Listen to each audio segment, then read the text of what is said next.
اور دنیا کی دوسری ہجرت جو نظریے کی بنیاد پر ہوئی وہ بر صغیر کے اندر ہوئی۔ پہلی ہجرت ہجرت مدینہ جو صرف کلمہ طیبہ کی بنیاد پر ہوئی، کوئی اور مقصد نہیں تھا۔ اگر کوئی شخص اللہ اور اس کے رسول صلی اللہ علیہ وسلم کے لیے کلمہ طیبہ کے لیے کہہ لیجئے، کیونکہ ہم اس کو بہت زیادہ جانتے ہیں کہ پاکستان کا مطلب کیا،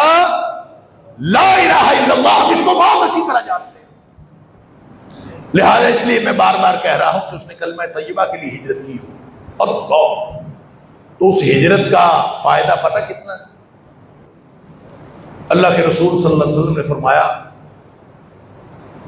الہجرۃ تہدم ما کان قبلھا، جس نے اللہ اور اس کے رسول صلی اللہ علیہ وسلم کے لیے ہجرت کی ہے، اللہ کے دین کے لیے ہجرت کی ہے، یا کہہ لیجئے کلمہ طیبہ کے لیے ہجرت کی ہے، اس نظریے کے لیے ہجرت کی ہے، تو فرمایا جس نے ہجرت کی ہے وہ جس طرح کا بھی ہے، اگر اس کی ہجرت اللہ اور اس کے رسول صلی اللہ علیہ وسلم، فرمایا اس ہجرت کا اللہ کے نزدیک اتنا مقام ہے، اس کی فضیلت اتنی ہے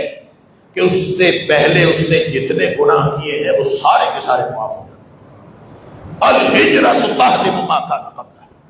اس سے پہلے جتنے گناہ ہوئے ہوتے ہیں سارے معاف ہو جاتے۔ یہ اللہ نے ہجرت کے اندر اتنی فضیلت اور اہمیت رکھی۔ لہذا اگر ہجرت اللہ کے لیے ہو، اگر ہجرت کلمہ توحید کے نام پر ہو، تو پہلی ہجرت ہجرت مدینہ ہوئی اور دوسری ہجرت ہجرت پاکستان ہوئی، اور کلمہ کے نام پر اگر ہجرتیں تو بہت ہوئی ہیں دنیا میں، لیکن ہر ہجرت کا کوئی نہ کوئی مقصد ہوتا، خالص مقصد، اعلاء کلمت اللہ کا مقصد، اور لوگوں کو اس بات پر راغب کرنا، لوگوں کو اس بات پر موٹیویٹ کرنا کہ پاکستان کا مطلب کیا، لا الہ الا اللہ۔ ہمارے بزرگ بتایا کرتے تھے، اللہ تعالیٰ ان کی قبروں کو نور سے بھرے، وہ بتایا کرتے تھے کہ جب پاکستان بن رہا تھا تو ہم اس شوق میں پاکستان میں آئے تھے، اپنے گھروں کو چھوڑ کے، ہمیں بتایا گیا تھا کہ وہاں اللہ کا دین نافذ ہوگا، وہاں پہ عدالتیں قرآن و سنت کے مطابق کام کیا کریں گی، وہاں پہ پورا نظام اللہ کے دین کا نظام ہوگا۔ کہتے ہیں آپ سوچ نہیں سکتے ہم کتنے خوش ہوا کرتے تھے، ہم نے کتنی خوشی خوشی اپنے وطن چھوڑے، اپنے مال مویشی چھوڑے، اپنے سارا کچھ چھوڑا، سارا گھر کا سامان چھوڑا،